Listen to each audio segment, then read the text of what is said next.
नमस्कार दोस्तों, आज हम इस वीडियो में आपके साथ डिस्कस करेंगे प्रोसेस अनीलिंग के बारे में, जो एक हीट ट्रीटमेंट प्रोसेस है और अनीलिंग प्रोसेस का एक टाइप है जिसे हम सब क्रिटिकल अनीलिंग के नाम से भी जानते हैं। और अनीलिंग प्रोसेसेस में ये एक सिंपलेस्ट फॉर्म है और इस प्रोसेस का प्रयोग हम कोल्ड वर्कड मेटल की डक्टिलिटी को रिस्टोर करने या फिर इंक्रीज करने के लिए करते हैं, या फिर उस मटेरियल को सॉफ्ट बनाने के लिए इस प्रोसेस का इस्तेमाल किया जाता है। इसके अतिरिक्त इस प्रोसेस का प्रयोग हम मटेरियल की स्ट्रक्चर में माइनर चेंजेस करके उसकी इंटरनल जो स्ट्रेसेस हैं और हार्डनेस को भी कम किया जाता है, क्योंकि कोल्ड वर्किंग के दौरान मटेरियल के जो स्टील ग्रेन होते हैं वो डिस्टॉर्ट हो जाते हैं और उनको वापस नॉर्मल स्टेट में लाने के लिए हम इस प्रोसेस को करते हैं और एक प्रकार से कह सकते हैं रीक्रिस्टलाइजेशन किया जाता है। अब बात करते हैं कि इस प्रोसेस को कैसे किया जाता है। जैसा कि हमें पता है कि जो अनीलिंग प्रोसेस है, इसका बेसिक स्टेप ये रहता है कि हम मटेरियल को हीट करते हैं एक पर्टिकुलर टेम्परेचर पर, उसको फिर होल्ड किया जाता है कुछ टाइम पीरियड के लिए और उसके बाद उसकी कूलिंग की जाती है।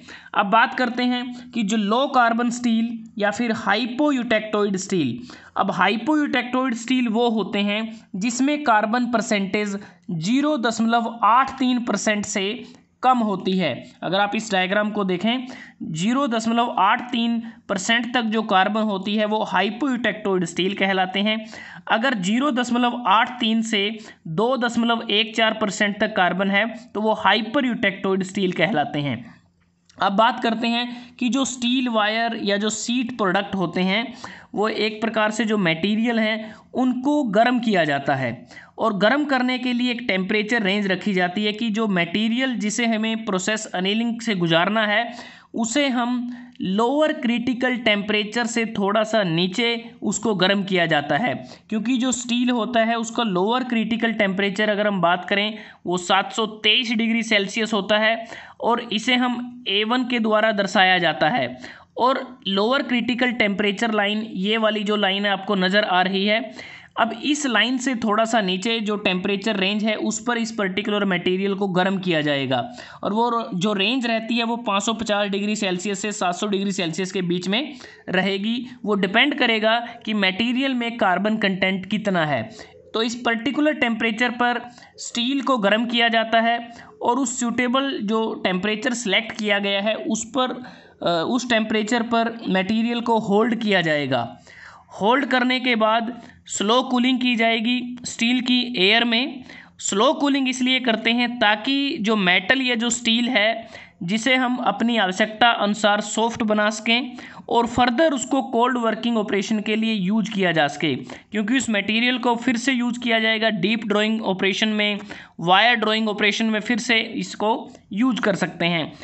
अगर हम बात करें प्रोसेस अनीलिंग के दौरान जो मटेरियल होता है उसमें फेज चेंज नहीं होता, क्योंकि ये जो हाइपोयूटेक्टोइड स्टील है, अगर हम देखें जो लोअर क्रिटिकल टेम्परेचर लाइन से नीचे का जो पोर्शन है उसमें फेराइट और परलाइट होते हैं और जो डिस्टॉर्टेड फेराइट होता है स्ट्रक्चर में उसका फिर से पार्शियल रिक्रिस्टलाइजेशन किया जाता है। तो एक प्रकार से इस प्रोसेस में फेज चेंज नहीं होता जैसा कि फुल अनीलिंग में होता था।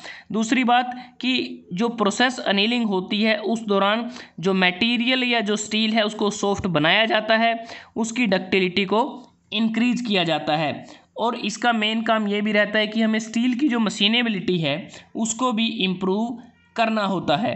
तो दोस्तों, आज हमने इस वीडियो में आपके साथ डिस्कस की प्रोसेस अनीलिंग, जो एक हीट ट्रीटमेंट प्रोसेस है, अनीलिंग प्रोसेस का एक टाइप है और जिसे हम सब क्रिटिकल अनीलिंग के नाम से भी जानते हैं। अगर आपको ये वीडियो अच्छा लगा आप इसको लाइक कर सकते हैं, शेयर कर सकते हैं अपने दोस्तों के साथ, स्टूडेंट्स के साथ, और चैनल को सब्सक्राइब करना ना भूलें।